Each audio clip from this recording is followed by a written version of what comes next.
வணக்கம். டான் தமிழொலியின் காலை நேர பிரதான செய்தி அறிக்கைகளுடன் இணைந்திருக்கின்றோம். செய்திகள் வாசிக்கும் நான் ரவீந்திரன் நிர்மல். முதலில் உள்நாட்டுச் செய்திகள். நீதியமைச்சருக்கு எதிரான நம்பிக்கையில்லா பிரேரணை இன்று சபாநாயகரிடம் கையளிக்க திட்டமிடப்பட்டுள்ளது. நீதி அமைச்சருக்கு எதிரான நம்பிக்கையில்லா பிரேரணையை இன்று சபாநாயகரிடம் கையளிக்க எதிர்க்கட்சி திட்டமிட்டுள்ள நிலையில் நாடாளுமன்றம் இன்று முக்கிய விவாதங்களுடன் மீண்டும் கூடவுள்ளது. சபாநாயகர் வைத்தியர் ஜெகத் விக்ரமரத்ன தலைமையில் இன்று காலை 9:30 மணிக்கு நாடாளுமன்றம் கூடவுள்ளது. இன்றைய அமர்வில் நிலைய கட்டளைகள் 119 மற்றும் 120 கீழ் 2 தீர்மானங்கள் விவாதிக்கப்பட்டு அங்கீகாரத்துக்கு முன்னிறுக்கப்பட உள்ளன. மேலும் வெளிநாட்டு வேலைவாய்ப்பில் ஈடுபட்டுள்ள இளைஞர்களுக்கு முழுமையாக மின்சாரத்தில் இயங்கும் வாகனங்களை இறக்குமதி செய்வதற்கான அனுமதி பத்திர திட்டம் தொடர்பாக அரசாங்க கணக்குகள் பற்றிய குழு மேற்கொண்ட விசாரணை அறிக்கையை சட்டமா அதிபரிடம் அனுப்புவது குறித்த விசேட பிரேரணையும் விவாதிக்கப்பட உள்ளது. அதுடன் அரசாங்க பொறுப்பு முயற்சிகள் பற்றிய குழு விசாரணைகளில் வெளிப்படுத்தப்பட்ட தகவல்கள் தொடர்பாக தேவையான சட்ட நடவடிக்கைகளை மேற்கொள்ள லஞ்சம் அல்லது ஊழல் குற்றச்சாட்டுகளை விசாரிக்கும் ஆணைக்குழுவுக்கு விடயங்களை அனுப்புவது குறித்தும் சபையில் ஆராயப்பட உள்ளது. இதனிடையே நீதியமைச்சர் ஹர்சன நாணயக்காரவுக்கு எதிரான நம்பிக்கையில்லா பிரேரணையை இன்று சபாநாயகரிடம் கையளிக்க எதிர்க்கட்சிகள் தீர்மானித்துள்ளதாக தகவல்கள் தெரிவிக்கின்றன. அனைத்து எதிர்க்கட்சிகளும் இணைந்து அந்த பிரேரணையை சமர்ப்பிக்க உள்ளதாக ஐக்கிய மக்கள் சக்தியின் நாடாளுமன்ற உறுப்பினர் அஜித் பி பெரேரா தெரிவித்துள்ளார்.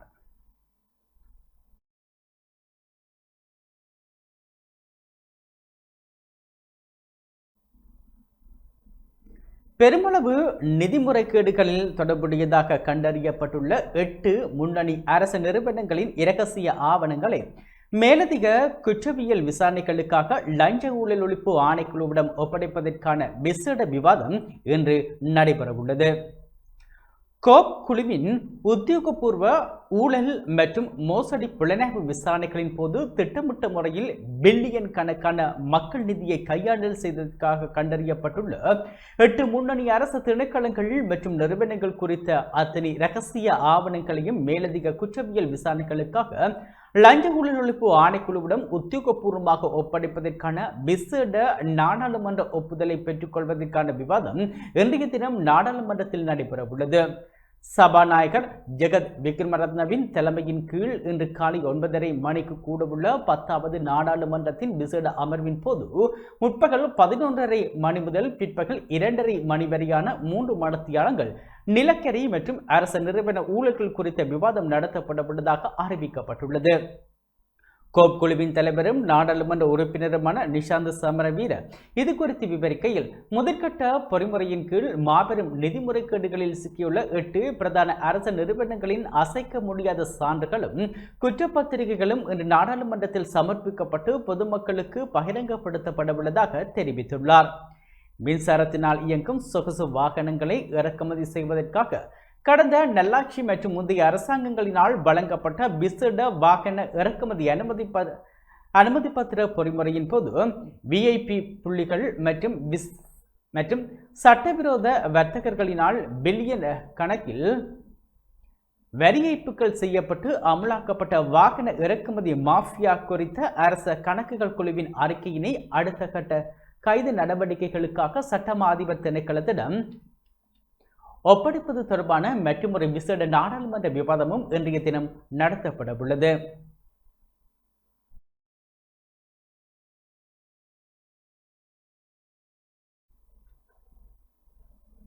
ஜனாதிபதி தலைமையில் மகளிர் மற்றும் சிறுவர் அலுவல்கள் அமைச்சின் 2027 ஆண்டு வரவு செலவு திட்டத்துக்கு முந்தைய கலந்துரையாடல் இடம்பெற்றது. மகளிர் மற்றும் சிறுவர் அலுவல்கள் அமைச்சுக்கு 2026 ஆண்டில் ஒதுக்கப்பட்ட வரவு செலவு திட்ட ஒதுக்கீடுகளின் கீழ் நடைமுறைப்படுத்தப்படும் திட்டங்களின் முன்னேற்றத்தை மீளாய்வு செய்வதற்கும் 2027 ஆண்டுக்கான வரவு செலவு திட்ட முன்மொழிவுகள் குறித்தும் ஆராய்வதற்கான கலந்துரையாடல் ஜனாதிபதி அனுரகுமார திசாநாயக்க தலைமையில் நேற்று ஜனாதிபதி அலுவலகத்தில் இடம்பெற்றது. மகளிர் மற்றும் சிறுவர் அலுவல்கள் அமைச்சின் கீழ் உள்ள இலங்கை மகளிர் பணியகம் பெண்கள் பற்றிய தேசிய ஆணைக்குழு, முன்பிள்ளை பருவ அபிவிருத்திக்கான தேசிய செயலகம், நன்னடத்தை மற்றும் சிறுவர் பராமரிப்பு சேவைகள் திணைக்களம் மற்றும் தேசிய சிறுவர் பாதுகாப்பு அதிகார சபை ஆகியவற்றினால் 2026ஆம் ஆண்டில் மேற்கொள்ளப்பட்ட மீண்டலும் மற்றும் மூலதன செலவினங்களின் முன்னேற்றம் குறித்து இதன்போது விரிவாக ஆராயப்பட்டது. மேலும் 2026ஆம் ஆண்டில் மகளிர் மற்றும் சிறுவர் அலுவல்கள் அமைச்சின் கீழ் நடைமுறைப்படுத்தப்படும் முதன்மை திட்டங்களான நிறுவன பராமரிப்பு மற்றும் பாதுகாவலர் உரிமை, தெருவோர சிறுவர்களுக்கான வாழ்வாதார கொடுப்பனவு, கர்ப்பிணி தாய்மார்களுக்கான போஷாக்கு உணவு பொதி வழங்கும் திட்டம், முன்பள்ளி சிறுவர்களுக்கான காலை உணவு வழங்கும் திட்டம், முன்பள்ளி ஆசிரியர்களுக்கான குரு அபிமானி கொடுப்பனவு திட்டம் உள்ளிட்ட திட்டங்களின் முன்னேற்றம் குறித்தும் ஜனாதிபதி இதன்போது கேட்டறிந்தார். கர்ப்பிணி தாய்மார்களுக்கு வழங்கப்படும் போஷாக்கு உணவு கொடுப்பனவை பண உதவி திட்டமாக அன்றி அதனூடாக எதிர்பார்க்கப்பட்ட நோக்கமான கர்ப்பிணி தாய்மார்களின் போஷாக்கினை உறுதிப்படுத்துவதை இலக்காக கொண்டு உரிய மேற்பார்வையின் கீழ் இத்திட்டத்தை நடைமுறைப்படுத்த வேண்டியதன் அவசியத்தை ஜனாதிபதி இதன்போது சுட்டிக்காட்டினார்.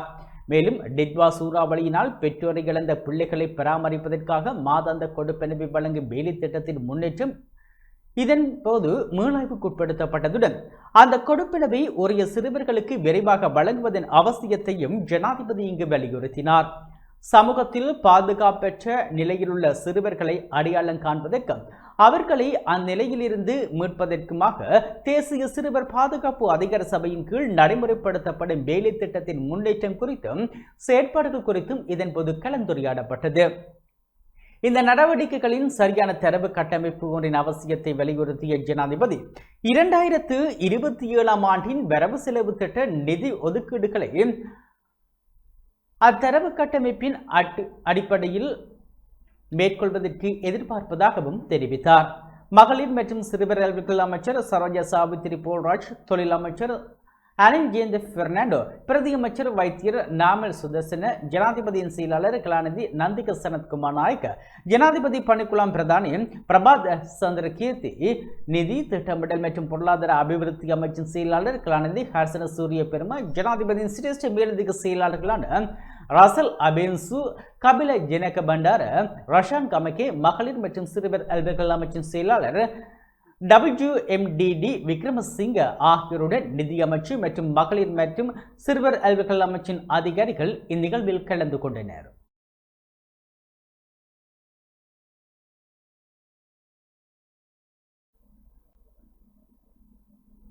அரசு துறையின் மாற்றத்துக்காக தரவு கட்டுப்பாடு மற்றும் செயற்கை நுண்ணறிவு பற்றிய தேசிய செயலமர்வு ஆரம்பமாகியுள்ளது.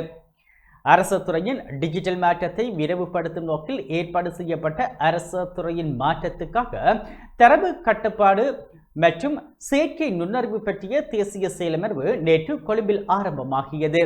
இந்த 3 நாள் செயலமர்வை ஐக்கிய நாடுகள் பொருளாதார மற்றும் சமூக விவகாரங்கள் திணைக்களத்தின் கீழ் இயங்கும் அரசு நிறுவனங்கள் மற்றும் டிஜிட்டல் அரசு நிர்வாக பிரிவு, அதன் அரச நிர்வாகம் தொடர்பான செயற்திட்ட அலுவலகம், ஜனாதிபதி செயலகம் மற்றும் இலங்கைக்கான ஐக்கிய நாடுகள் அலுவலகம் ஆகியவை இணைந்து ஏற்பாடு செய்துள்ளன.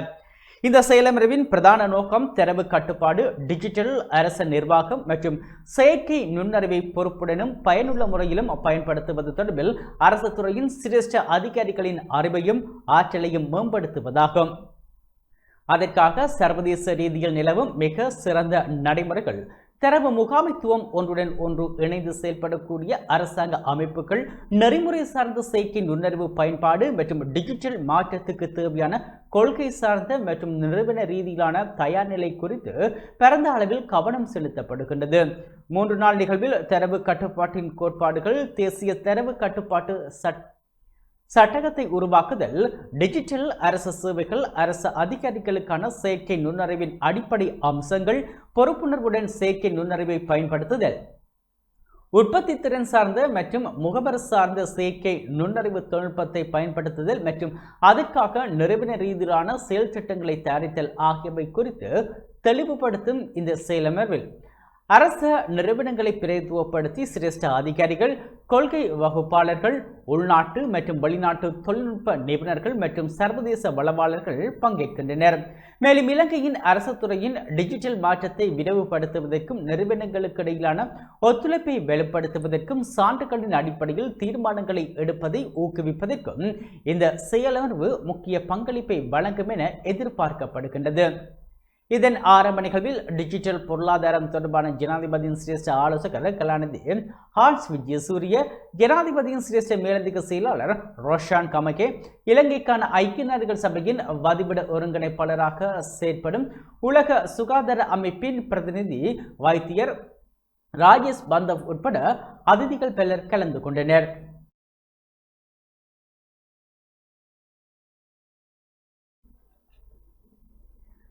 நிதி ஆணைக்குழுவின் புதிய தலைவர் மற்றும் உறுப்பினர்கள் நியமனம் செய்யப்பட்டுள்ளனர். நிதி ஆணைக்குழுவின் புதிய தலைவராகவும் உறுப்பினராகவும் NR அனீஸ் ஜனாதிபதி அன்றகுமார திசாநாயக்கவினால் நியமிக்கப்பட்டுள்ளார். அதன் ஏனைய உறுப்பினர்களாக JMCJ விஜயதுங்க மற்றும் K கருணாகரன் ஆகியோர் நியமிக்கப்பட்டுள்ளனர். இதற்கான நியமன கடிதங்களை ஜனாதிபதியின் செயலாளர் கலாநிதி நந்திக சனத்குமார் நாயக்க நேற்று ஜனாதிபதி அலுவலகத்தில் வைத்து வழங்கி வைத்தார். நிதி ஆணைக்குழு உறுப்பினர்களின் பதவி காலம் நிறைவடைந்ததை தொடர்ந்து ஏற்பட்ட வெற்றிடங்களுக்காகவே இந்நியமனங்கள் வழங்கப்பட்டுள்ளன.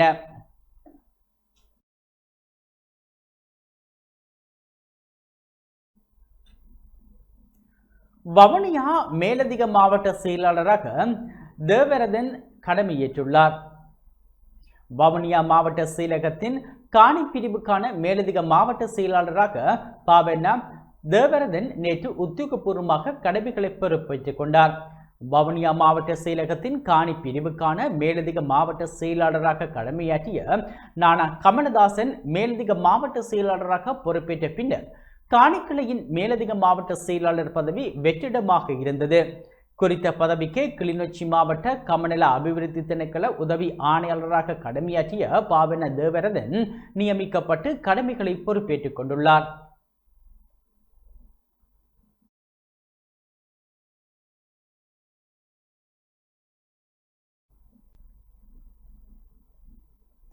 வரவு செலவு திட்ட உபரி என்ற பெயரில் அபிவிருத்தி பணிகள் முடக்கப்பட்டுள்ளதாக முன்னாள் அமைச்சர் பாட்டாளி சம்பிக்க ரணவக்க தெரிவித்துள்ளார். இலங்கையின் வரவு செலவு திட்டத்தில் உபரி ஏற்பட்டுள்ளதாக அரசாங்கம் வெளியிட்டுள்ள அறிவிப்பானது நாட்டின் அத்தியாவசிய அபிவிருத்தி பணிகளை முடக்கி மற்றும் மக்கள் மீது எல்லையற்ற வரிகளை விதித்து மக்களின் ஏழ்மையை சுரண்டுவதன் மூலம் பெறப்பட்ட ஒரு போலி வெற்றியே என கூட்டு எதிர்க்கட்சி கடுமையான குற்றச்சாட்டுகளை முன்வைத்துள்ளது. கொழும்பில் நடைபெற்ற கூட்டு எதிர்க்கட்சிகளின் ஊடகவியலாளர் சந்திப்பில் கலந்து கொண்டு உரையாற்றிய முன்னாள் அமைச்சர் பாட்டாளி சம்பிக்க ரணவக்க இதனை தெரிவித்தார். පළවෙනි මාස 5ට ඒ කියන්නේ 2026 ජනවාරි සිට මැයි දක්වා කාලය තුල அரசாங்கத்தின் அறிவிப்பின்படி 2026ஆம் ஆண்டின் முதல் 5 மாதங்களில் 197 பில்லியன் ரூபாய் வரவு செலவு திட்ட உபரி ஏற்பட்டுள்ளது. எனினும் திட்டமிடப்பட்ட 716 பில்லியன் ரூபாய் மூலதன செலவினங்களில் வெறும் 226 பில்லியன் ரூபாய் செலவிடப்பட்டுள்ளது. பாடசாலைகள், மருத்துவமனைகள், நீர்ப்பாசனம் மற்றும் மாகாண சபைகளின் அபிவிருத்தி பணிகளில் முழுமையாக முடக்கப்பட்டு 490 பில்லியன் ரூபாய் செலவு செய்யப்படாமல் தேக்கி வைக்கப்பட்டதன் மூலமே இந்த உபரி காட்டப்பட்டுள்ளது. நிதி முறையாக செலவிடப்பட்டிருந்தால் 297 பில்லியன் ரூபாய் பற்றாக்குறையே ஏற்பட்டிருக்க வேண்டும். நாட்டின் வரி வருவாய் 521 பில்லியன் ரூபாயினால் அதிகரித்துள்ளமைக்கு பெட்ரோல் மற்றும் டீசல் மீது விதிக்கப்பட்டுள்ள எல்லையற்ற வரிகளே பிரதான காரணமாகும். தற்போதைய ஜனாதிபதி அனுரகுமார திசாநாயக்க அன்று எதிர்க்கட்சியில் இருந்த போது எரிபொருள் மீது அரசாங்கம் விதிக்கும் வரிகள் மக்களை சுரண்டும் கொள்ளையாகும் என்றார். இன்று அவர் ஜனாதிபதியாக உள்ள நிலையில் அதே சுரண்டல் தொடர்கிறது.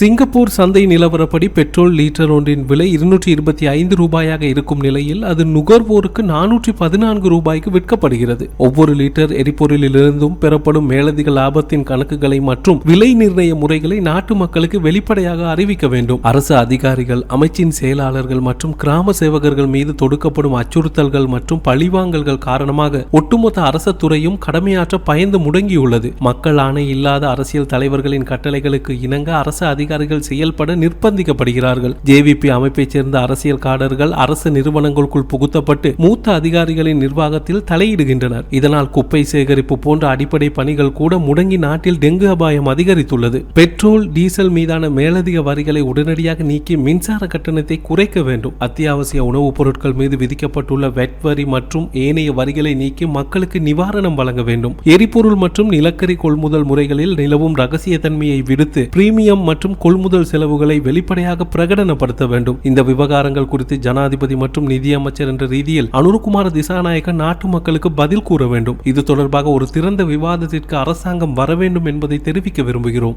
ජනාධිපතිතුමා හා මුදල් ඇමතිතුමා හැටියට අනුකුමාර දිසානායක මැතිතුමාගේ බව අපි විශ්වාස කරනවා.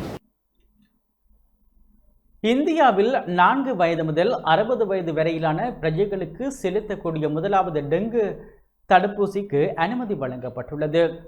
இந்தியாவில் 4 வயது முதல் 60 வயது வரையிலான பிரஜைகளுக்கு செலுத்தக்கூடிய அந்நாட்டின் முதலாவது உத்தியோகபூர்வ டெங்கு தடுப்பூசிக்கு இந்திய மருந்து கட்டுப்பாட்டு தலைமை அதிகாரி சந்தை அனுமதியை உத்தியோகபூர்வமாக வழங்கியுள்ளதாக பிரகடனம் செய்யப்பட்டுள்ளது. த கொடா பயோமெட்ரிக் இந்தியா என்ற நிறுவனத்தினால் தயாரிக்கப்பட்டுள்ள கியூடோங்கா எனப்படும் இப்புதிய தடுப்பூசியானது டெங்கு வைரஸின் 4 வெவ்வேறு பிறழ்வு பிரிவுகளுக்கும் எதிரான 100% பாதுகாப்பை வழங்கக்கூடிய வீரியம் குறைந்த டெட்டாவேண்ட் தடுப்பூசியாகும். 3 மாத கால இடைவெளியில் 2 கட்டங்களாக உடலுக்குள் செலுத்தப்படவுள்ள இப்புதிய தடுப்பூசியை பெற்றுக்கொள்வதற்கு முன்னதாக நுகர்வோருக்கு ஏற்கனவே டெங்கு தொற்று ஏற்பட்டிருக்க வேண்டுமா என்ற எவ்வித பூர்வாங்க மருத்துவ பரிசோதனைகளும் சரிபார்த்தல்களும் அவசியமில்லை என அந்நிறுவனம் உத்தியோகபூர்வமாக அறிவித்துள்ளது. கடந்த 2 தசாப்த கால பகுதிக்குள் இந்தியாவில் டெங்கு நோயாளர்களின் எண்ணிக்கை சுமார் 11 மடங்கு அசுர வேகத்தில் அதிகரித்துள்ளதுடன் உலகளாவிய டெங்கு பாதிப்பில் 1/3 பங்கு இந்தியாவிலேயே பதிவாகி வருவதனால் இப்புதிய தடுப்பூசி அங்கீகாரம் மாபெரும் மருத்துவ திருப்பு முனையாக கருதப்படுகின்றது. 28,000க்கும் அதிகமான சர்வதேச பரிசோதனைகளை உள்ளடக்கி நடத்தப்பட்ட 19 கட்ட உலகளாவிய மருத்துவ பரிசோதனைகளின் தரவுகளுக்கு இணங்கவே இப்புதிய அனுமதி வழங்கப்பட்டுள்ளது. இத்தடுப்பூசியானது 2வது கட்ட செலுத்துதலின் பின்னர் 12 மாதங்களில் 80.2% நோய் எதிர்ப்பு திறனையும் 18 மாதங்களில் டெங்கு காய்ச்சலினால் மருத்துவமனைகளில் அனுமதிக்கப்படும் அபாயத்தை 90.4% வரையிலும் அடியோடு குறைப்பதை சர்வதேச விஞ்ஞானபூர்வ ஆய்வுகள் உத்தியோகபூர்வமாக உறுதிப்படுத்தியுள்ளன. மேலும் 7 ஆண்டு கால நீண்ட பின்தொடர் சோதனைகளின் மூலம் இத்தடுப்பூசியானது எவ்வித பக்க விளைவுகளுமின்றி பாதுகாப்பானது என உலக சுகாதார நிறுவனத்தினால் உத்தியோகபூர்வமாக பரிந்துரைக்கப்பட்டு தகமை சான்றிதழையும் பெற்றுள்ளது. தற்போதைய நிலையில் ஆசியா, லத்தீன் அமெரிக்கா மற்றும் ஐரோப்பாவின் 43 நாடுகளில் உத்தியோகபூர்வமாக அமுல்படுத்தப்பட்டு பிரேசில், அர்ஜென்டினா மற்றும் இந்தோனேஷியா போன்ற நாடுகளின் தேசிய தடுப்பூசி திட்டங்களுக்குள் உள்வாங்கப்பட்டுள்ளது. இப்புதிய கியூடோங்கா தடுப்பூசியை இந்திய நுகர்வோர் மற்றும் பொது சுகாதார பொறிமுறைகளுக்குள் துரிதமாக கிடைக்க செய்ய ஒழுங்குமுறை ஆணைக்குழுக்களுடன் இணைந்து அவசர உத்திகள் வகுக்கப்பட்டு வருவதாக தெரிவிக்கப்பட்டுள்ளது.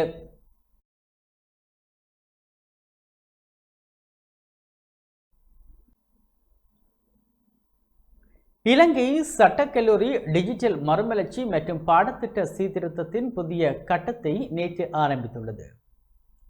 இலங்கையில் சட்டத்துறைக்கான நிபுணர்களை உருவாக்கி வரும் 152 ஆண்டுகளுக்கு மேலான வரலாற்று பெருமைமிக்க இலங்கை சட்டக்கல்லூரி உலகளாவிய சட்ட கல்வி தரங்களுக்கு இணையாக தன்னை மேம்படுத்தும் நோக்கில் டிஜிட்டல் மறுமலர்ச்சி மற்றும் பாடத்திட்ட சீர்திருத்தத்தின் புதிய கட்டத்தை நேற்று ஆரம்பித்துள்ளது.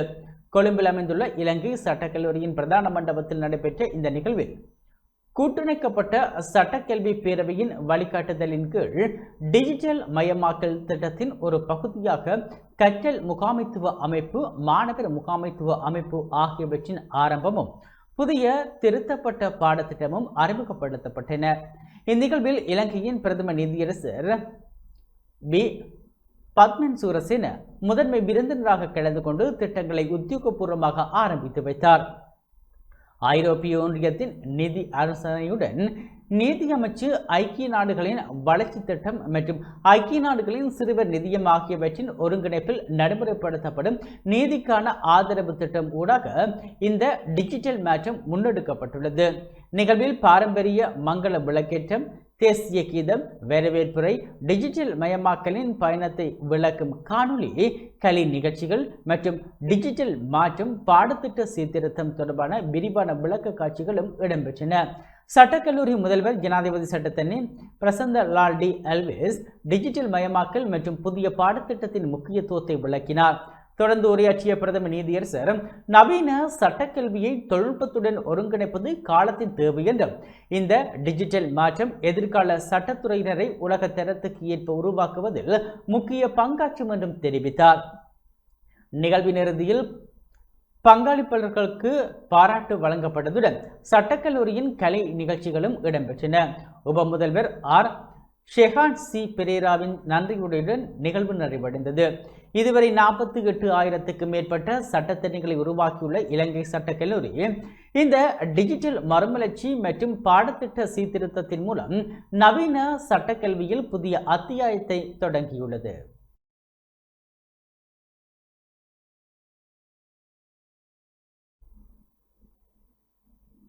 இத்துடன் நமது இந்த செய்தி அறிக்கை நிறைவு பெற்றது. தொடர்ந்தும் எமது நிகழ்ச்சிகளுடன் இணைந்திருங்கள். வணக்கம்.